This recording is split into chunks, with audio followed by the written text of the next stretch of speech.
അസ്സലാമു അലൈക്കും വറഹ്മത്തുള്ളാഹി വബറകാത്തു. നമുക്കെല്ലാവർക്കും സുപരിചിതമായ ഒരു പദമാണ് മർഹൂം എന്നത്.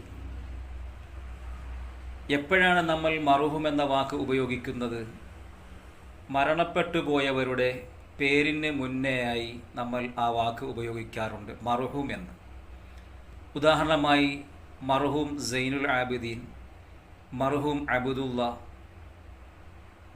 എന്നൊക്കെ. അപ്പോൾ മരണപ്പെട്ടു പോയവരുടെ പേര് പറയുമ്പോൾ ആ പേരിന് മുമ്പിലായി ചേർത്ത് കൊടുക്കപ്പെടുന്ന നാമമാണ് മർഹൂം, മർഹൂം സൈനുൽ ആബിദീൻ. എന്താണ് ഈ മർഹൂം എന്ന വാക്കിൻ്റെ അർത്ഥം? അനുഗ്രഹത്തിലേക്ക് പോയവൻ എന്നാണ് അതിൻ്റെ അർത്ഥം. അനുഗ്രഹത്തിലേക്ക് പോയവൻ എന്നാണ് മർഹൂം എന്ന വാക്കിൻ്റെ അർത്ഥം. അപ്പോൾ മരണപ്പെട്ടവരുടെ പേരിൻ്റെ മുന്നിൽ മർഹൂം എന്ന് ചേർക്കുന്നത് അവരോടുള്ള ആദരവിൻ്റെ ഭാഗമായിട്ടാണെന്നാണ് ഇസ്ലാം പഠിപ്പിക്കുന്നത്. അപ്പോൾ മരണപ്പെട്ടവരുടെ പേരുകൾ നമ്മൾ പറയുമ്പോൾ മർഹൂം ചേർത്ത് പറയൽ അത്യാവശ്യമാണ്.